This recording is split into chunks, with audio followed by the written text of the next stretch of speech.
అమ్మ ఇచ్చిన సేవకులు వందనాలు రాష్ట్రం గారికి అలాగే కూడా వచ్చిన బిడ్డలందరూ కూడా వందనాలు. అదే నాకు ఈ సంవత్సరం అంతా కూడా చాలా ఒడిదుడుకుల్లో ఉన్నానండి. ఏదో సమస్య రావడం, ఏదో ఇబ్బందులు రావడం, నాకు చాలా అసలు డబ్బులు లేకుండా ఎప్పుడు కూడా నేను ఇబ్బంది పడలేదు. అలాంటిది 100 రూపాయలకి 10 రూపాయలు కూడా నేను చూసుకోవాల్సిన అవసరం వచ్చింది. కాకపోతే నేను పోయిన ఆధారం కూడా నేను చర్చలో చెప్పాను.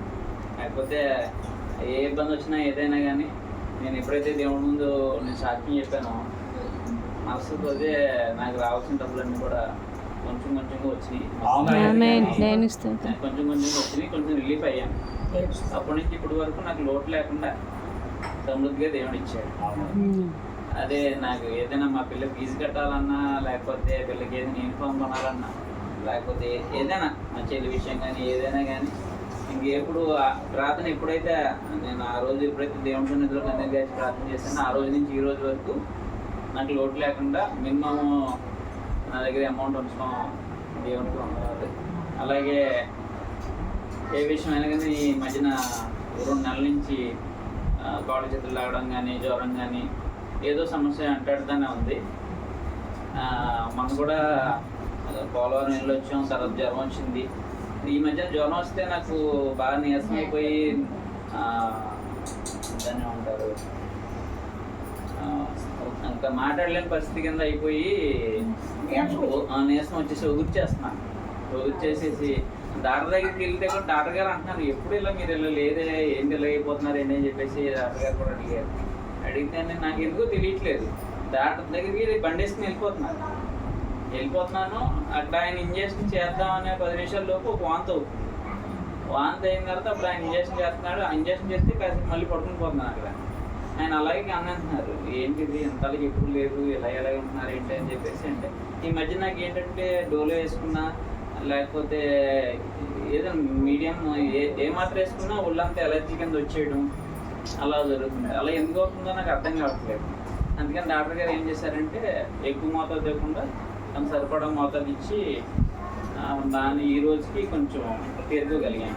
కడుపులో మంట కింద రావడం, నడుము నొప్పి రావడం, తర్వాత కాళ్ళు చేతులు లాగేయడం, ఉన్నట్టుండి తల తిరిగిపోవడం, రకరకాల ఇబ్బందులు ఉంటాయి. తర్వాత ఇదంతా నేను గమనిస్తూనే ఉన్నాను.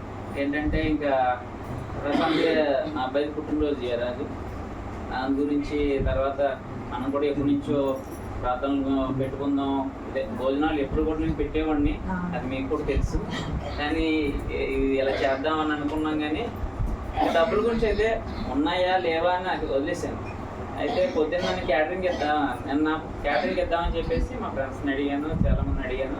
తర్వాత మా శివని అడిగితే శివ అన్నాడు, ఇలాగ ఎందుకురా బయట ఖర్చు చేయడం, డబ్బు వేస్ట్, మనమే వండేస్తున్నాం అని చెప్పేసి మా ఆలోచన చెప్పాడు. నాకు కూడా ఆలోచన వచ్చింది, ఎప్పుడు కూడా మనం సమృద్ధిగానే ఆలోచిస్తాం కానీ మళ్ళీ తగ్గేటట్టుగా మళ్ళీ సర్వీ అన్నట్టుగా చేయడం కరెక్ట్ కాదు. దానికి అదికేమో చేతులు బాగాలేదు, ఎవరు వండుతారా ఏంటా అని చెప్పేసి నాకు ఆలోచన వచ్చింది. వస్తే మా చెల్లిని అడిగితే సుగ్నాన్ని వాళ్ళని వండుతానని నేను వస్తానని చెప్పి అన్నారు. తర్వాత మా వాళ్ళంతా కూడా రాజీ కానీ మా దివ్య కానీ అందరూ కూడా వచ్చి బాగా హెల్ప్ చేశారు.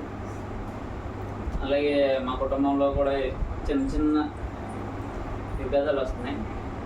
అట్ల గురించే దానికి ఏ కారణం ఉండట్లే. ఫలానా దానికి మనం దెబ్బలాడుకుంటున్నాం అని కానీ, ఫలానా దానికి మనం జిరాపడుతున్నాం అని కానీ అది తెలియట్లేదు. దేనివల్ల వస్తుంది అనేది నాకు నేను తగ్గించుకుంటున్నాను. అది కొంచెం మా మిసెస్ కూడా కొంచెం అర్థం చేసుకుని నాకు తగ్గట్టుగా ఉండి కొంచెం తగ్గించుకొని ఉంటే సరిపోద్ది. నేను ఎలా ఉంటానో మీ అందరికీ తెలిసిందే. కాకపోతే ఏంటంటే కొంచెం కోపం అంతే, కానీ మనిషి అర్థం చేసుకుంటుంది. అదే దాని గురించి నేనే తగ్గించుకొని నేనే బయటికి వెళ్తాను తప్ప ఆవిడ కొంచెం అర్థం చేసుకునేటట్టుగా ఆవిడ మనసు మార్చేట్టుగా మీరు అందరూ ప్రార్థన చేయండి. అలాగే నా మేనగోళ్ళ విషయం కానీ, తర్వాత మా తోటి స్నేహితులు కానీ, నాతో పనిచేసేవారు కానీ, అలాగే మా జ్యోతి ఎగ్జామ్లో కూడా బాగా పాస్ అయ్యేటట్టుగా అన్నీ గుర్తుపెట్టుకుని ఇప్పుడు దాకా ఫస్ట్ క్లాస్లో పాస్ అయింది.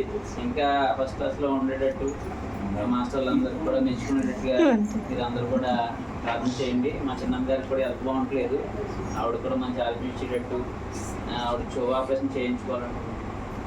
ఆపరేషన్ చేయించుకోవాలనుకున్నారు, ఆవిడ గురించి కూడా మీరు ప్రార్థన చేయండి. అలాగే మా చిన్నక్క కూడా ఒంట్లో బాగుంటుంది, ఆవిడ గురించి కూడా మీరు ప్రార్థన చేయండి. అలాగే కుప్పనపూడిలో ఉన్న మామగారు కూడా ఒంట్లో బాగుంటుంది, ప్రశాంత్తో ఉన్న మామగారు కూడా బాగుంటుంది. ఆ కుటుంబాన్ని కూడా మీరు జ్ఞాపకం అలాగే ఈ సెన్సేషన్ దేవుడు